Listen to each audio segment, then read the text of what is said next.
Est-ce que vous craignez de faire savoir aux autres que vous êtes chrétien? Est-ce que la perspective du rejet ou de la persécution vous intimide?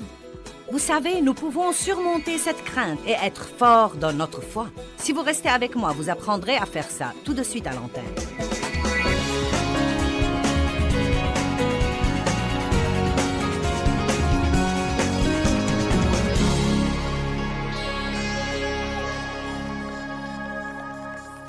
Eh bien, vous avez peut-être remarqué que vous avez un ennemi.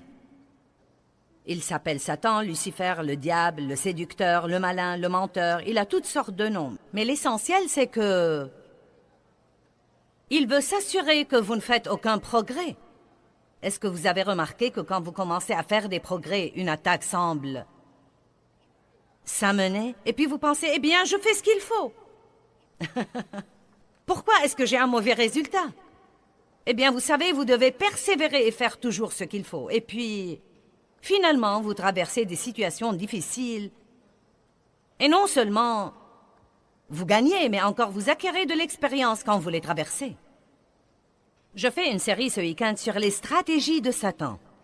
Non pas que j'aime particulièrement focaliser sur Satan dans 4 réunions, mais je crois que c'est tellement dangereux de l'ignorer.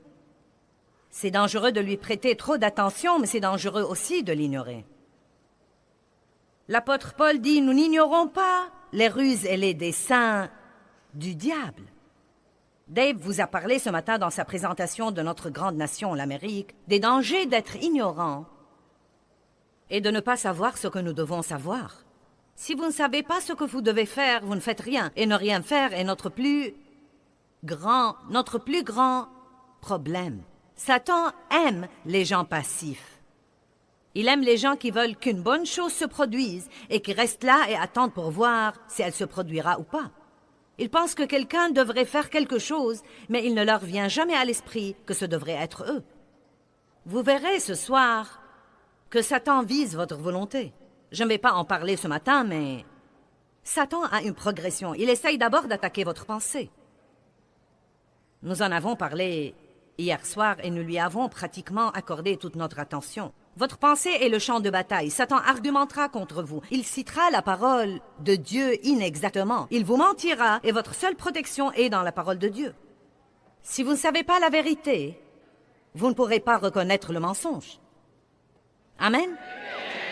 Il y a des gens dans cette salle aujourd'hui et des gens qui nous regardent à la télé, qui nous écoutent par tous les moyens, soit sur CD ou en regardant un DVD, ou en regardant le programme sur Internet. Et ils croient des mensonges. Vous dites vraiment? Probablement pour presque chacun d'entre nous, y compris moi, il y a toujours quelque chose que nous croyons et qui n'est pas vrai. C'est quelque chose que nous avons ramassé en cours de route. Nous avons été influencés d'une manière ou d'une autre pour le penser. Et bien qu'il ne soit pas vrai, il nous gouverne toujours ou nous contrôle à certains égards. Nous croyons des choses sur les gens. Vous savez, nous pouvons croire que les gens médisent de nous qu'en réalité, ils ne nous voient pas.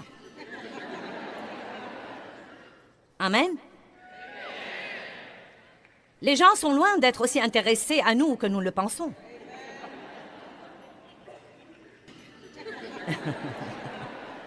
Amen. À quoi penses-tu? Que dis-tu? Je n'aime pas la façon dont tu me regardes. Pourquoi tu ne me parles pas? C'est comme... ils ne vous voient pas. C'est comme... arrêtez de vous inquiéter de ce que font tous les autres. Ne recevez pas ces mensonges de l'ennemi. Soyez gentils avec les autres et ne vous souciez pas de qui est gentil avec vous. Ne médisez de personne et ne parlez de personne et ne vous souciez pas de qui médit et parle de vous. Nous nous inquiétons tellement de ce que nous font les autres que nous n'avons jamais le temps de faire ce que nous devrions faire pour ce qui est d'obéir à la parole de Dieu. Donc nous avons appris que nous devons résister au diable à tout moment. Non seulement pour quelques minutes le dimanche matin, mais à tout moment. Nous avons 4 domaines à couvrir ce week-end. Nous avons couvert le premier hier, Satan le menteur. Ce matin, nous allons parler de Satan comme étant le destructeur. Le destructeur. Il est autoritaire. Il veut essayer de vous contrôler, de vous manipuler. Et il est aussi l'accusateur des frères. Chaque fois que vous vous sentez condamné, c'est le diable. Si vous vous sentez convaincu, c'est le Saint-Esprit. Mais c'est désolant que nous ne faisons pas la différence entre les deux.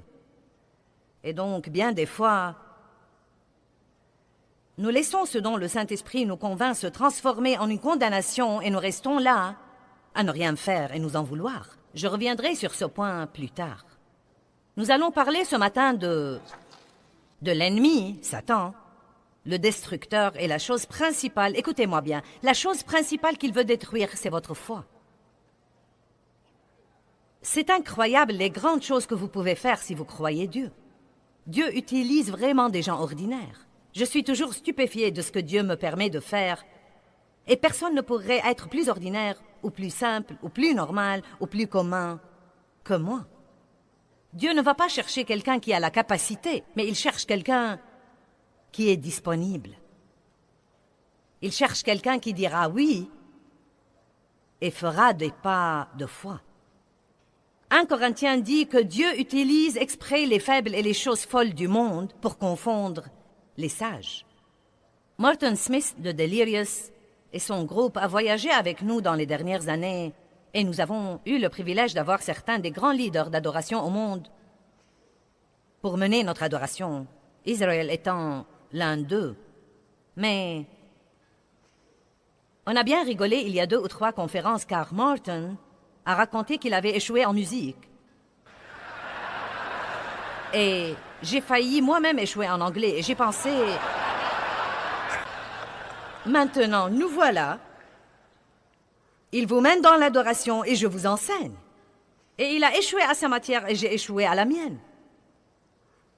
Mais Dieu a un plan plus grand que vous ne le savez pour vous. Mais si vous voulez faire quelque chose pour Dieu, surtout si vous n'avez pas beaucoup d'atouts, vous devez avoir la foi. Non, mais quand Dieu m'a appelé à commencer à enseigner la Bible, je ne savais même pas... Je ne savais pas quoi faire. Je suis allée à mon pasteur, je faisais partie de l'église luthérienne, et je lui ai dit, si quelqu'un veut enseigner la Bible, que devrait-il exactement faire? Et j'ai commencé comme ça. Il m'a dit que le livre de Jean était bon pour commencer. Et j'ai cherché ma Bible, et j'ai commencé par le 1er chapitre. J'avais 12 dames, et nous avons démarré. Et je ne savais rien de rien. J'ai appris en cours de route, mais j'ai commencé par la foi. Et au cours des années, j'ai dû maintenir ma foi et ne pas laisser le diable me la voler. Et je veux que vous sachiez aujourd'hui que quel que soit ce que vous traversez, ou quel que soit ce que vous attendez et qui n'est pas encore arrivé, le diable vous ment et il fait pression sur vous émotionnellement et il vient contre vous. Et il vise essentiellement votre foi, car sans foi, il est impossible de plaire à Dieu. Ceux qui s'approchent de Dieu doivent croire qu'il existe et qu'il est le rémunérateur de ceux qui le cherchent diligemment, non pas ceux qui le cherchent de temps en temps, non pas ceux qui le cherchent sur les cimes et l'oublient dans les vallées, mais pour ceux qui le cherchent diligemment, il est leur rémunérateur. Et j'aime ce que Dave a partagé ce matin, comme quoi il a prié et prié pendant des années pour notre nation et pour toutes les villes que nous visitons. Et pourtant, quand vous écoutez les nouvelles, il semble parfois que les choses empirent. Mais vous savez quoi? Nous devons passer outre à ce que nous voyons et dire « Dieu est fidèle ».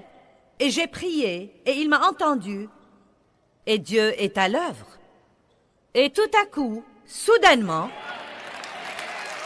vous savez, c'est comme ça que Dieu agit parfois. Parfois, c'est petit à petit, vous voyez un petit progrès, mais parfois, vous avez un tout à coup dans votre vie. Et c'est comme, waouh! C'est Dieu! Non, mais j'ai vu des femmes qui ont cru Dieu pour le salut de leur mari pendant 25 ans sans se lasser malgré les découragements et les déceptions. Vous savez, en persévérant dans leurs prières. Et tout à coup, soudainement, la bonne semence au bon moment, le bon message au bon moment, et les vieux fripons ont été sauvés. Et tout a changé. Je ne sais pas où je serais si Dave Meyer avait perdu espoir en moi. Donc Satan veut détruire votre foi. D'abord, il attaque votre pensée. Si ça ne marche pas, il essaye d'attaquer votre corps et ou vos biens. Je veux vous parler pour quelques minutes de votre corps physique et de votre santé. Vous dites, je me mêle de vos affaires, mais c'est ma réunion.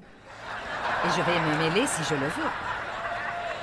Votre corps et votre santé sont très importants pour Dieu, parce que Dieu travaille par vous. Il a construit une arche par Noé. Il a tué Goliath par David. Et il prêche par les lèvres des hommes et des femmes. Il va aux pauvres villages en Afrique et en Inde et en d'autres endroits qui sont nécessiteux, mais il y va par l'intermédiaire des gens. Quand nous prions Dieu d'aider quelqu'un, nous devrions dire d'abord, si c'est moi que tu veux utiliser, fais-le-moi savoir. Dieu m'a dit dans les 2 dernières années, ne me demande plus de faire quelque chose pour quelqu'un, si tu peux le faire toi-même. Oh. Ça a créé une petite tension, n'est-ce pas? Nous voulons toujours que Dieu aide quelqu'un par quelqu'un d'autre. Sans votre santé, il sera facile pour Satan de priver le monde du don que Dieu vous a donné. Maintenant, votre don peut être un don spirituel, mais il sera transmis par votre corps physique. Aussi doué que soit Martin pour le chant, s'il se sent mal et s'il est très malade et ne peut pas venir pour chanter, nous serons privés de son don. Si je n'étais pas...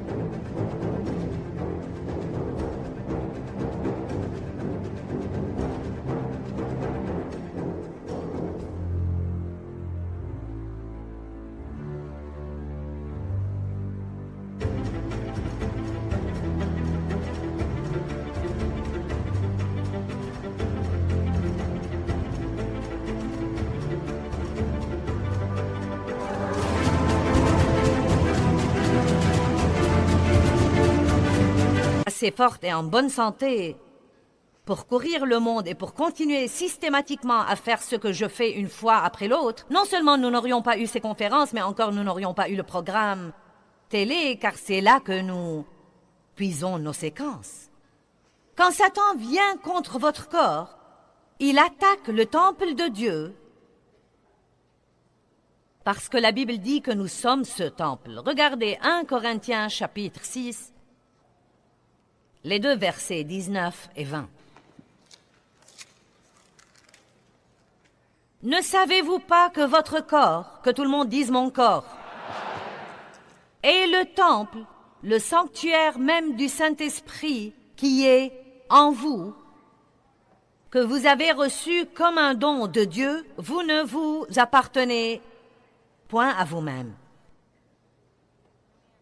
Vous avez été racheté à un prix. Wow! Vous avez été racheté à un grand prix et devenu les siens. Donc, donnez l'honneur à Dieu et donnez-lui la gloire dans votre corps. Amen? Donc, si vous continuez à lire ces versets, et nous n'allons pas faire ça, il dit « Ce que fera Dieu à celui qui détruit le temple de Dieu. » Maintenant, nous avons une église à Saint-Louis, dans ces quartiers déshérités orientés vers le travail social de proximité. Nous essayons d'aider les gens dans ces quartiers et les enfants ont la vie qu'ils devraient avoir. Et quand j'ai l'occasion d'aller à cette église, je voyage beaucoup, donc je n'ai pas l'occasion d'y aller fréquemment. Mais quand j'y vais, si je vois quelque chose qui ne va pas, je dis à quelqu'un, tu dois nettoyer ce tapis. Tu dois réparer cette porte. Tu dois faire ceci, tu dois faire cela, car je veux que la maison de Dieu soit bien entretenue. Nous devons respecter non seulement cette maison en briques physiques et en pierre ou en bois, mais nous devons comprendre que nous sommes le vrai temple de Dieu. Nous le sommes. Et je vais prendre le temps de vous en parler parce que Votre corps, votre santé sont très importants. Et beaucoup de gens maltraitent pathétiquement leur corps en vivant de la malbouffe, en manquant de sommeil, en ne buvant pas assez d'eau, en vivant incroyablement stressés et en se prenant pour des super-hommes ou des super-femmes et en croyant qu'ils peuvent violer toutes les lois de la parole de Dieu concernant la santé et qu'ils seront exceptionnellement des rescapés. Allez maintenant, je suis contente qu'il y ait quelqu'un d'heureux ici.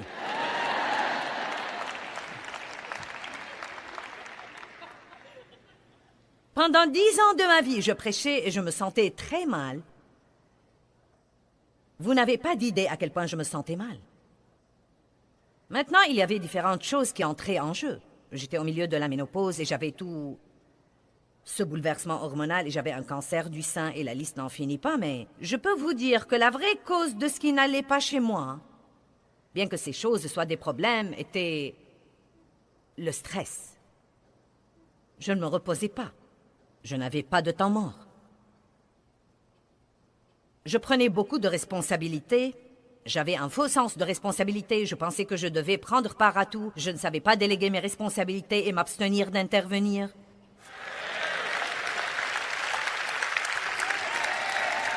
Vous savez, si ce n'était pas fait comme je voulais, ce n'était pas fait comme il faut. Allez maintenant. Et j'allais chez le médecin et il me disait que j'étais stressée et puis cela m'exaspérait parce que je ne voulais pas entendre que c'était le stress. Et je pensais non. Une fois un médecin m'a dit, j'étais dans sa clinique pour 4 ou 5 minutes et il m'a dit, tu es vraiment une femme intense. Bien, je n'ai pas aimé ça.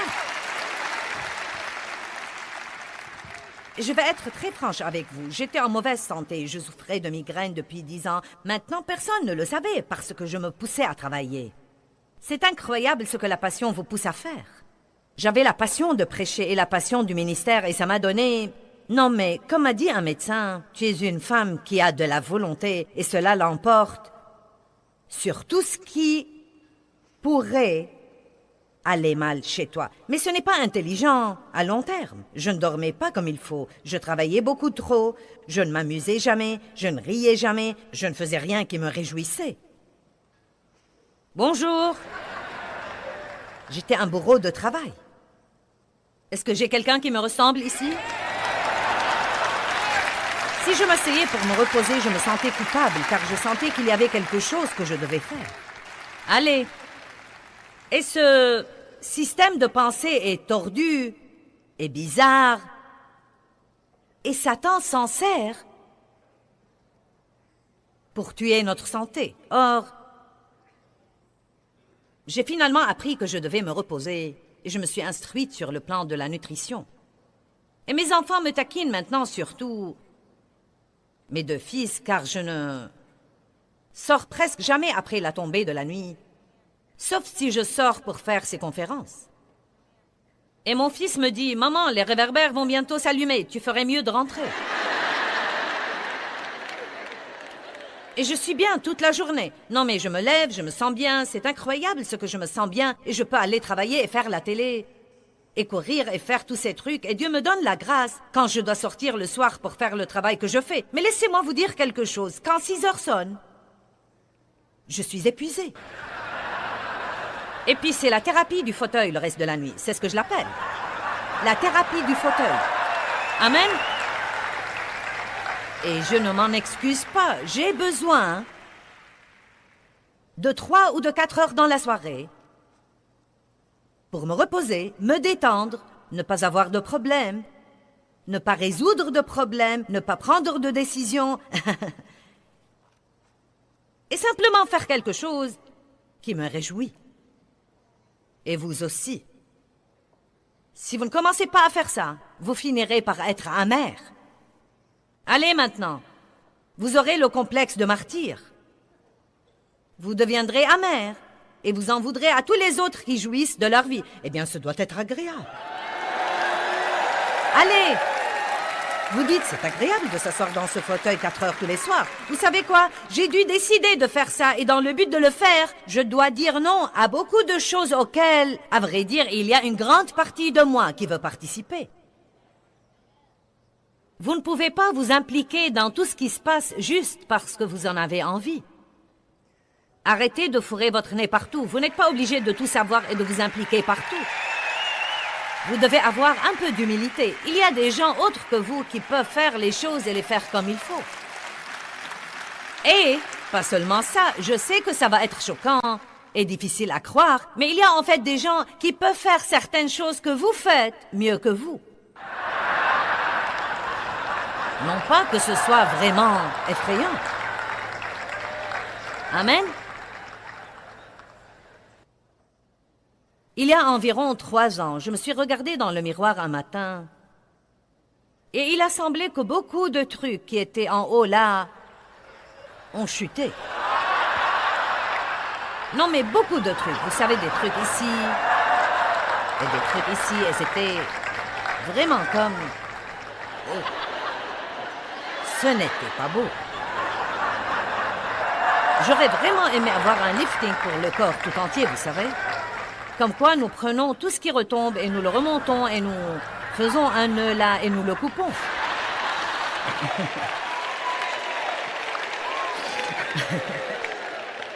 Mais j'ai pensé que ce serait très douloureux, donc... Franchement, je vous dis la vérité, Dieu m'a en réalité parlé... Comme je me regardais, il m'a dit, si tu ne commences pas un programme sérieux d'entraînement, écoutez-moi, si tu ne commences pas un programme sérieux d'entraînement, tu ne seras pas forte pour le dernier tiers de ton voyage sur Terre. Maintenant, Dieu merci, quand Dieu m'a parlé, j'avais le bon sens pour le faire. Et je veux finir ce que j'ai commencé. J'aurai mes... Eh bien, j'ai 66 ans et demi, donc la chose effrayante...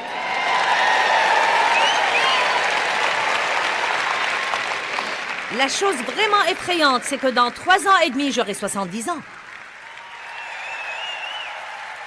C'est comme, oh là! Oh là! Non, mais j'ai dû aller chercher ma carte d'assurance maladie pour les personnes âgées il y a 2 ou 3 ans et ça m'a semblé bien bizarre. Mais voilà le point essentiel. J'ai vécu au moins 2 tiers de ma vie. Je vais vous le dire carrément. Vous pouvez avoir 20 ans, mais un jour vous serez aussi vieux que moi. Mais vous devez décider maintenant de la condition dans laquelle vous serez quand vous en serez là. Allez maintenant, je m'adresse à quelques-uns. Oh, eh bien, je m'en inquiéterai quand le temps sera venu. Non, à ce moment-là, ce sera trop tard pour vous en inquiéter. Et je me suis dit, tu sais quoi, peu importe si je déteste l'entraînement, et si je ne veux pas mettre la gymnastique dans mon programme 3 fois par semaine, je suis racheté à un prix, je ne m'appartiens pas à moi-même, je suis racheté, j'ai un appel sur ma vie, j'ai un don spirituel, et j'ai une obligation envers Dieu pour m'occuper de ce temple où il vit, pour qu'il puisse faire le travail qu'il doit faire sur terre aujourd'hui. Donc, je vous dis maintenant que Satan viendra contre votre corps. Et aller à l'église et demander à quelqu'un d'imposer ses mains sur vous ne répare pas tout.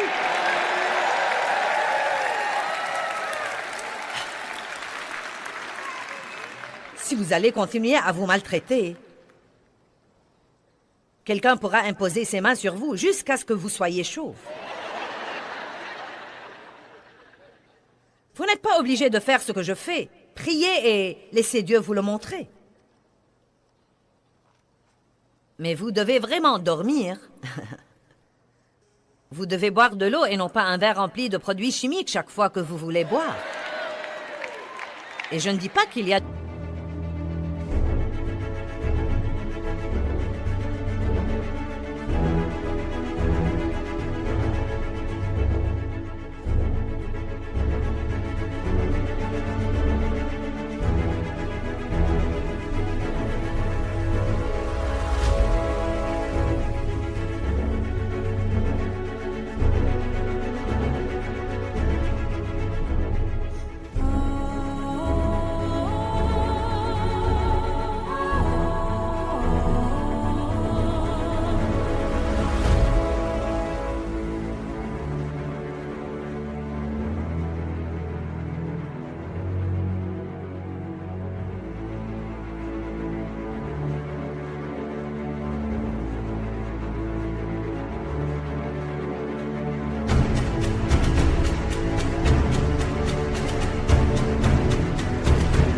du mal à avoir ces autres trucs, mais vous ne pouvez pas en vivre.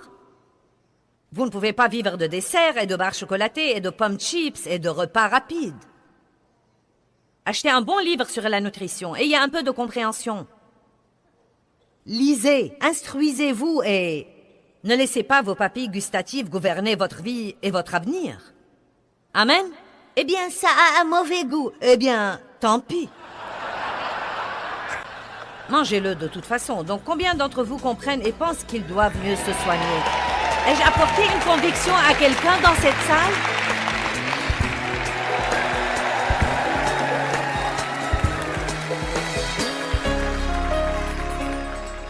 Nous supportons beaucoup de fois des trucs que nous ne sommes pas obligés de supporter parce que nous ne nous rendons pas compte que Dieu nous a donné le pouvoir et l'autorité.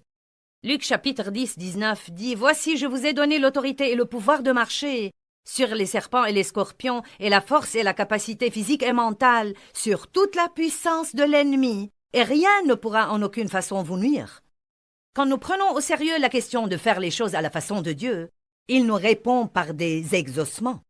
Quand nous devenons proactifs contre les plans de notre ennemi, l'ennemi recule vite.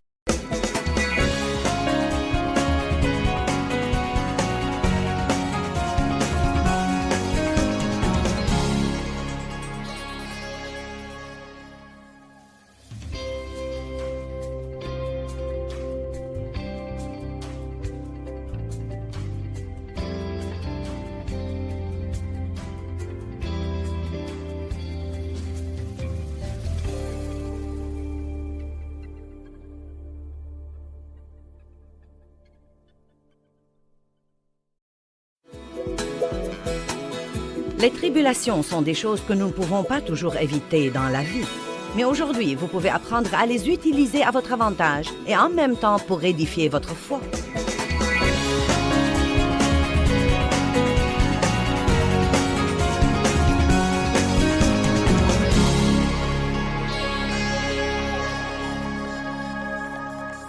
La souffrance est l'arme dont se sert Satan pour nous voler notre foi. La souffrance est l'arme que Satan utilise contre nous. Et il adore quand nous ne nous occupons pas de nos corps, car il lui sera très facile de nous attaquer dans ce royaume physique et de nous flanquer toutes sortes de trucs et de maladies.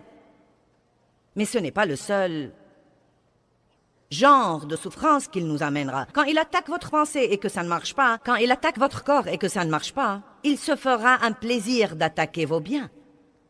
Il essaiera de vous faire subir toutes sortes de pertes dans votre vie, tout ce qui pourra vous faire souffrir. J'ai dit ce matin à un ami, les gens ne vont pas trop aimer mon message aujourd'hui car je vais prêcher sur la souffrance. Mais vous devez écouter ce genre de message et vous devez comprendre la souffrance, vous devez comprendre la place qu'elle aura dans votre vie et comment vous devez vous y prendre avec elle parce qu'elle pourrait vraiment vous améliorer et elle pourrait vous fortifier si vous comprenez que vous devez endurer et que vous ne devez pas tout éviter. Amen. Donc, Satan se propose de nous détruire par la souffrance. Il veut détruire notre foi, il veut nous voir renoncer. Il veut que nous croyions que Dieu n'est pas bon. Et Dieu permet à des choses de se produire, parfois pour une période de temps, pour travailler sur nos personnalités, mais nous ne le comprenons sûrement pas. Mais nous devons faire confiance au timing de Dieu et croire ce que dit la Bible dans 1 Pierre 4,12, comme quoi Dieu teste la qualité de notre foi en permettant à des choses que nous n'aimons pas et qui nous sont difficiles de se produire. Regardons 1 Pierre 4,12. Maintenant, ça va vraiment aider quelqu'un aujourd'hui. Beaucoup de personnes. Amen? Et vous êtes parmi ces personnes. Bien-aimés, ne soyez pas surpris et déconcertés par l'épreuve ardente qui est au milieu de vous pour tester votre qualité, comme s'il vous arrivait quelque chose d'étrange, quelque chose d'inhabituel ou quelque chose d'anormal. Il dit, ne croyez pas que c'est bizarre ou étrange d'endurer des choses. Cela arrive pour tester votre qualité. Qui traverse une période d'épreuve dans sa vie en ce moment? Bien. Alors vous devez passer votre test, car sinon vous y serez soumis à nouveau. C'est une chose intéressante chez Dieu. Dans son école, on n'échoue jamais. On est soumis au même test encore et encore et encore, jusqu'à ce que nous le passions finalement. Puis même après l'avoir passé et avoir dit « ce test-ci est bien fini », vous aurez un cours de recyclage de temps en temps. Juste pour s'assurer que vous avez bien compris. La souffrance se produit. Écoutez-moi attentivement pour quelques instants. Vous devez comprendre ceci. La souffrance se produit quand vous endurez une chose plutôt que de la fuir ou d'essayer de l'éviter. Il y a beaucoup de souffrances différentes. Il y a la souffrance mentale, la souffrance émotionnelle quand les gens vous blessent. Si vous manquez extrêmement d'assurance, si vous avez le cœur brisé, c'est une souffrance émotionnelle. La souffrance physique, si vous êtes malade, la perte de biens, toutes sortes de pertes, quand les gens vous rejettent, quand ils vous jugent sévèrement, quand ils médisent de vous. Quand quelqu'un, par exemple, vous fait du mal et au lieu de prendre les choses en main, vous décidez d'être un vrai chrétien et d'attendre la justice de Dieu. N'est-ce pas dur quand vous êtes très, très sûr que vous pouvez faire quelque chose là-dessus? Et pourtant, Dieu dit, « Attendez-vous à moi. » C'est une chose dure à faire parce que nous voulons tellement aller engueuler quelqu'un, le remettre à sa place, lui faire comprendre qu'il ne devrait jamais le répéter. Allez maintenant. Mais la définition de base de la souffrance, c'est de subir une chose, la laisser se produire, la supporter, ou bien l'endurer. Par exemple, dans 1 Corinthiens 6:7, l'apôtre Paul corrige les membres d'Église parce qu'ils avaient des procès entre eux. Et il leur dit, vous feriez mieux de subir une injustice plutôt que d'avoir des procès. Aujourd'hui, dans notre société, chaque fois que quelque chose que nous n'aimons pas ou chaque fois que quelque chose d'injuste se produit, nous nous cognons l'orteil sur l'allée de quelqu'un et nous sommes prêts à lui intenter un procès. Et à dire vrai, ça fait partie de la crise financière que nous avons dans notre monde aujourd'hui, avec tous ces procès insensés et l'assurance qui est devenue très coûteuse et l'assurance que chacun doit avoir au cas où quelqu'un d'autre lui intente un procès. C'est incroyable ce que nous avons des problèmes que nous n'aurions pas eus si nous faisions attention à la Bible. Un ami dans les affaires a dernièrement déménagé et il avait un contrat qui précise que le propriétaire de l'immeuble d'où il a déménagé ne peut pas louer cet espace au même type d'affaires que le sien. Et pourtant, dès qu'il a déménagé, un frère chrétien dans le même type d'affaires a loué cet espace, sachant que le contrat dit que le propriétaire ne peut pas le lui louer. Eh bien, la première chose à dire, c'est « Peut-il faire quelque chose à ce propos ?» Le poursuivre en justice et toucher des dommages-intérêts? Et mon mari m'a dit « Il n'y a pas moyen qu'il le fasse, parce que ce n'est pas le genre de chrétien qu'il est. » Vous dites, eh bien... Or, je ne dis pas qu'il n'y a jamais un temps pour quelque chose comme ça. S'il y a une négligence très sérieuse, je crois que c'est important, parfois, de prendre des mesures pour empêcher les gens de faire ce qu'ils font aux autres. Mais vous conviendrez avec moi qu'il y a beaucoup de stupidité sur ce plan. Et que si ça ne s'arrête pas, les prix continueront à monter en flèche. Et en fait, Paul nous dit là que vous feriez mieux de subir une injustice et de la confier à Dieu plutôt que de vous attirer des ennuis et de vous stresser et d'endurer tous les trucs que vous endurez. Et c'est probablement le fin mot de l'histoire. Si j'entre dans le magasin de quelqu'un avec mes chaussures à talons trop hauts et que je me tords le pied ou que je me le casse, ce n'est pas de leur faute. C'est de ma faute idiote pour avoir mis les chaussures que je n'aurais pas dû mettre. Amen. Donc, parfois, même quand vous sentez qu'on vous a fait du mal ou qu'on vous a maltraité, vous feriez mieux d'attendre la justice de Dieu plutôt que d'essayer de faire quelque chose juste parce que c'est la chose en vogue dans le monde aujourd'hui. Amen.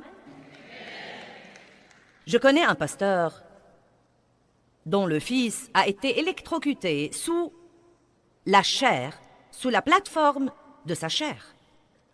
Ils avaient déménagé dans une nouvelle église et l'entrepreneur des installations électriques avait fait des choses et avait négligé des choses qu'il aurait dû bien travailler, et c'était vraiment la cause du problème.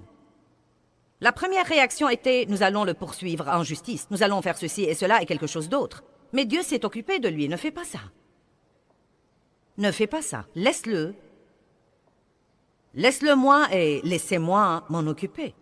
C'était une chose dure qu'il n'avait jamais eu à faire. Écoutez-moi ce matin, c'est très dur quand vous croyez que vous pouvez faire quelque chose pour vous venger. Allez, je prêche mieux que vous ne réagissez.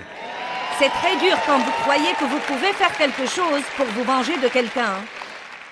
Et pourtant, vous décidez que non. Quand vous prenez la chose dans l'absolu et que vous vous demandez « Qu'aurait fait Jésus ?» Je dois probablement ne plus y penser et la confier à Dieu. Là aussi, je ne dis pas qu'il est toujours mauvais de tenter un procès. Je dis qu'il y a des cas où nous devons dire « Vous savez quoi, je confie tout à Dieu et il s'en occupera beaucoup mieux que moi. » Tout d'abord, quand vous intentez un procès, ça prend des années et vous en serez très exaspéré. Amen. Eh bien, maintenant,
Paul parle des différentes sortes de souffrances qu'il a endurées. Regardons 2 Corinthiens chapitre 4, verset 8. Si vous allez faire quelque chose pour Dieu, vous souffrirez. Merci pour votre enthousiasme. 2 Corinthiens 4, 8.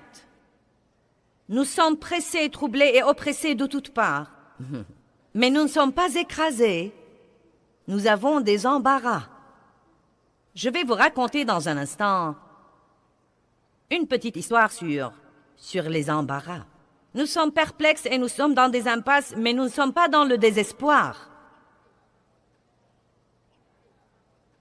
Nous sommes pourchassés, nous sommes persécutés et maltraités, mais non abandonnés. Nous sommes terrassés, mais jamais perdus ou achevés. Paul a vécu des périodes difficiles. Oui, je suis dans les réunions et les projecteurs sont braqués sur moi et je voyage sur tout le globe. Et vous savez, tout le monde m'applaudit et m'acclame, mais ça n'a pas toujours été comme ça. Je me souviens bien que quand mon ministère a commencé à avoir de la renommée, les gens me disaient « Où étais-tu? Nous n'avons jamais entendu parler de toi. » Je leur disais « J'étais quelque part, mais vous n'aimeriez pas être là où j'étais. » Ces années silencieuses avec Dieu ne sont pas faciles. Quand vous croyez que vous avez un appel et que vous croyez qu'il y a quelque chose qui devrait arriver dans votre vie et qui n'arrive pas et que vous attendez votre exaucement et votre miracle, alors que tous les autres semblent avoir les leurs et vous n'avez rien. Ce sont des années dures d'attente, mais laissez-moi vous dire quelque chose. Si vous renoncez et si vous abandonnez, vous allez rétrograder. Mais si vous allez de l'avant tout le temps, comme dit le cantique que nous avons chanté ce matin, vous allez finalement vous libérer et triompher. Et qu'arrive-t-il quand vous endurez des choses? Chaque fois que vous endurez quelque chose et que vous n'abandonnez pas, vous développez un muscle sur ce plan que vous n'aviez pas auparavant. Et puis, si et quand cette chose vous arrive à nouveau, la prochaine fois que ça arrive, ça ne vous fait pas autant de peine que la première fois. Puis elle vous arrive de nouveau, et cette fois-ci, elle ne vous dérange pas autant que la deuxième fois. Et peu de temps après, elle vous arrive à nouveau, et vous avez tellement d'expérience sur ce plan, vous avez tellement enduré, que vous dites maintenant au diable, eh bien, épuise-toi diable, et amuse.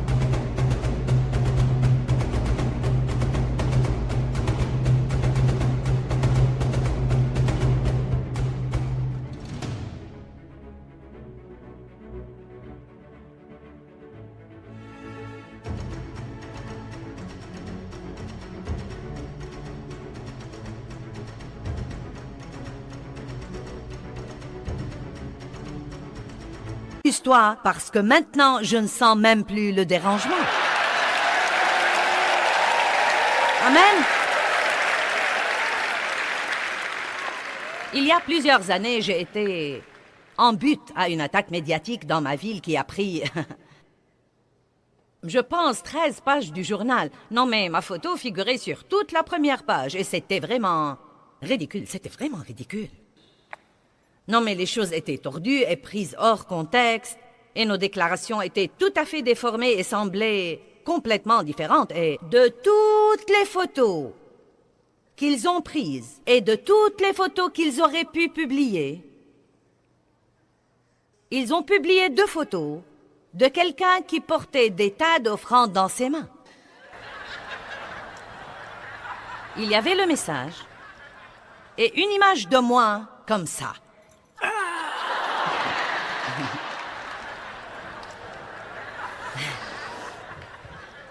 Et pas seulement ça, les gens qui ont fait ça n'étaient pas honnêtes avec nous. Ils ont dit qu'ils voulaient faire une présentation sur nos travaux sociaux de proximité. Et nous leur avons fait confiance et ce n'était pas une bonne décision. Bref, je suis allée à Starbucks un jour pour prendre un café et me voilà. J'étais si embarrassée. C'était si blessant, c'était si douloureux pour moi et pour mes émotions. Oh mon Dieu! J'aurais voulu dire à ce moment-là, ça n'en vaut pas la peine. C'est injuste. Les gens vous jugent et vous critiquent et ils ne savent même rien sur vous. Ils sont jaloux de tout ce que vous avez et ils ne savent même pas ce que vous avez enduré. Vous savez, j'étais furieuse. Et non, mais pendant des jours et des jours, j'étais très vexée. Et nous avions là cette église dans les quartiers, déshéritée, et nous prenions les gens de la rue et nous les aidions. Nous avions des ex-prostituées.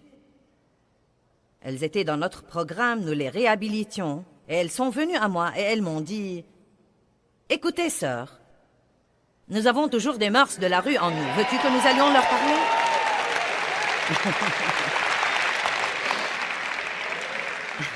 Et vous savez quoi? Je crois qu'elles étaient très sérieuses et j'aurais voulu leur dire « Allez !»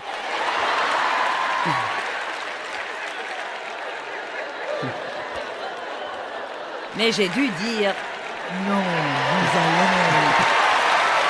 nous allons laisser Dieu seul s'en occuper. » Et je priais Dieu. Oh Dieu, bénis-les.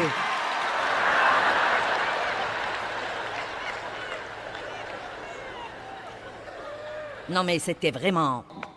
Je ne saurais même pas vous dire à quel point c'était douloureux. C'était vraiment... Quand vous savez que les gens mentent sur votre compte et que ce qu'ils disent affecte l'opinion de tous les autres et que pourtant vous n'y pouvez rien... J'aurais pu passer à l'antenne dans mon programme télé et j'aurais pu essayer de me détendre. Mais à dire vrai, ça ne sert à rien. Jésus n'a jamais essayé de se défendre. Il n'a jamais essayé de prouver son innocence.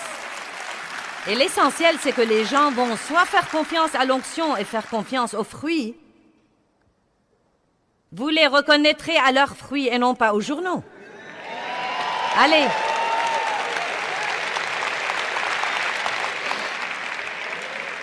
Vous devez vous garder de croire tout ce que vous entendez et vous voyez. Et donc, j'ai dû croire que Dieu allait tout arranger à la fin. L'essentiel, c'est que ce qui est arrivé à long terme, ça a agrandi notre ministère car ça a éveillé la curiosité des gens. Non, mais vraiment. Non, mais il disait, eh bien, nous allons regarder cette femme cinglée et voir ce qu'elle fait. Et puis, peu de temps après, l'amour de Dieu et l'onction de Dieu les a touchés et notre ministère a vraiment grandi. L'Église grandit quand elle est persécutée. Quand vous êtes persécuté, vous grandissez. Mais cela ne veut pas dire que vous ne vous ressentez pas la douleur de ce que vous endurez. Vous m'entendez?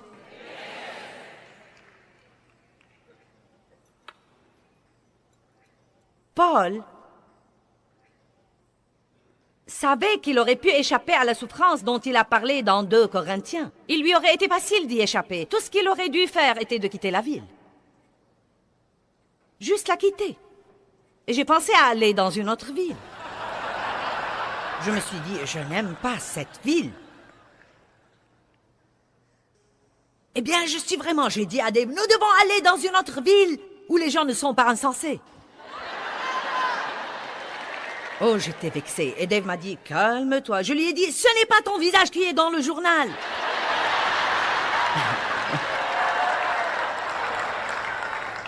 Il m'a dit, eh bien, tu es ma femme, et ça m'affecte. Je lui ai dit, mais ce n'est pas de toi qu'il parle. Oh, j'étais si vexée. Quand ceci est arrivé de nouveau, cela m'a vexée, mais pas autant que la première fois. Et la dernière fois que ceci est arrivé, épuise-toi, Satan. Les gens vont soit m'aimer et me faire confiance, soit non. Sinon, je suis assez vieille pour prendre ma retraite. C'est à eux de décider. Amen.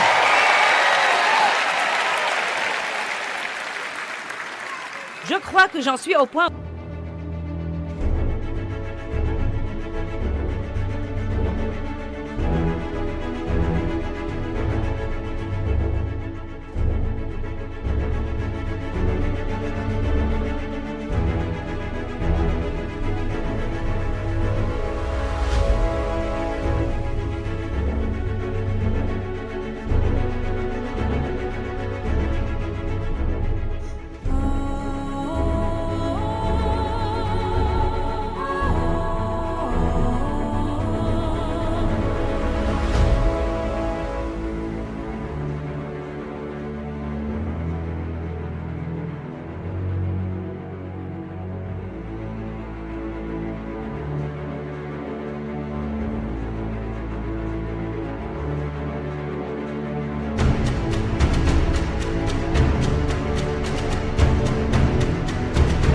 Où Paul en était et où il a finalement dit, écoutez, je porte en mon corps les marques du Seigneur Jésus-Christ. Maintenant, désormais, que personne ne me fasse de la peine, car je m'en fiche carrément.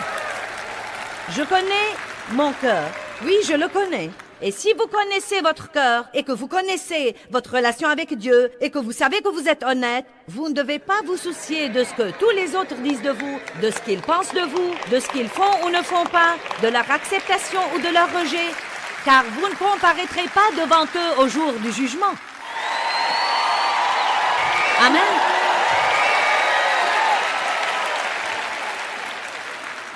Maintenant, écoutez-moi bien. La souffrance se produit quand vous restez là où vous ne voulez pas être par égard pour quelqu'un d'autre.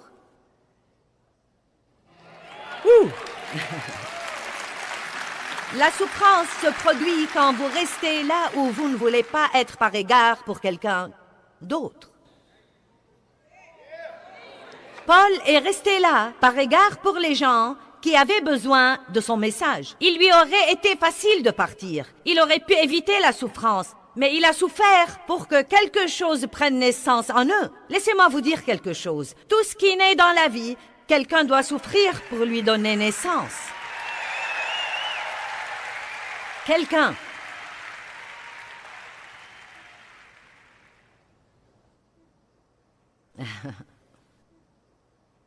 Il y a des femmes qui sont venues avant moi au ministère et qui avaient des ministères publics et qui ont aidé à m'ouvrir la voie. Mais quand j'ai commencé, c'était très normal que les hommes se lèvent et sortent de mes réunions quand ils découvraient qu'une femme allait prêcher. Oh oui, c'était dur. Tu ne peux pas faire ça, tu es une femme. J'ai dit, je le fais.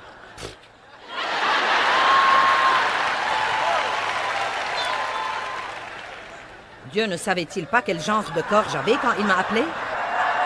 Non, mais personne ne peut faire ça tout seul pendant toutes ces années si ce n'est pas de Dieu. Amen. Et j'ai enduré des choses sur ce plan. Et j'ai payé un prix pour que beaucoup d'entre vous puissent se lever et partager la parole de Dieu et être acceptés. Dave a parlé de notre nation comme quoi nos ancêtres ont payé un prix pour notre liberté. Et toute liberté que nous avons, quelqu'un a payé un prix pour que nous l'ayons. Et maintenant Dieu s'attend à ce que nous payions le prix qu'il nous demande de payer pour rester là où il nous a mis.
Et faire ce qu'il nous a demandé de faire, que ce soit commode ou incommode, en saison ou hors saison, confortable ou inconfortable.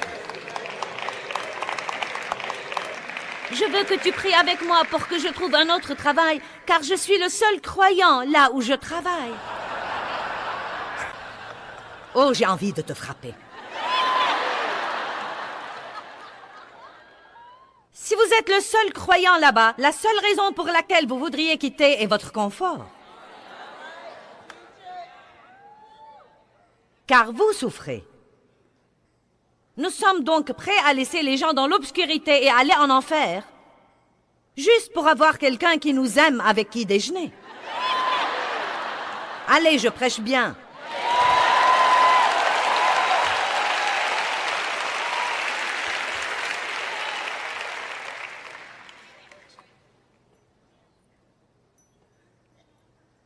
Vous croyez que vous devez être dans l'équipe d'adoration et on ne vous accepte pas et donc vous dites « je vais quitter ». Pourquoi, mon vieux Nigo? Si vous quittez offensé, vous entrerez offensé dans une autre église et cela ne marchera pas non plus. Eh bien, gardez le silence, taisez-vous, attendez votre promotion de Dieu. Et s'il ne le fait pas, vous feriez mieux d'espérer que vous ne serez pas promu. Parce que si vous vous mettez quelque part, vous devez alors y rester. Amen. Il y a tant de versets. Dieu a fait comprendre à Paul combien il allait souffrir et il a accepté le travail. Wow! 2 Timothée dit que nous devons être prêts à subir des injustices et que pendant que nous les subissons, nous devons être gentils, pacifiques et patients. 2 Timothée chapitre 3, 12 dit « Tous ceux qui sont déterminés à vivre pieusement seront persécutés. » Quand vous décidez de faire le bien, le diable ne va pas dérouler le tapis rouge pour vous. Amen. Les gens que vous aimez peuvent venir contre vous. Parfois, certains de ceux qui viennent contre vous sont ceux qu'il vous est difficile de comprendre pourquoi ils ne seraient pas heureux pour vous. C'est comme... Mais je croyais que vous...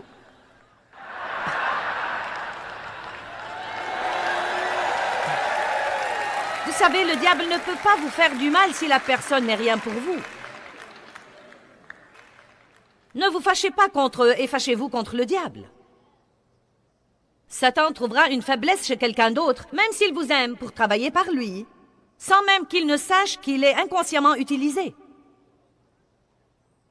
Notre lutte n'est pas contre la chair et le sang, mais contre les principautés, les autorités et les esprits méchants dans les lieux célestes. Amen. Combien d'entre vous sont mariés avec quelqu'un qui a une faiblesse, qui vous rend fou, et quand le diable a essayé tout le reste et qu'il essaye de vous irriter, votre conjoint commence à faire cette chose-là? Allez, il commence à faire cette chose-là qu'il n'a pas faite depuis une éternité, et vous vous dites « Oh Dieu, pas aujourd'hui !» N'est-ce pas la vérité?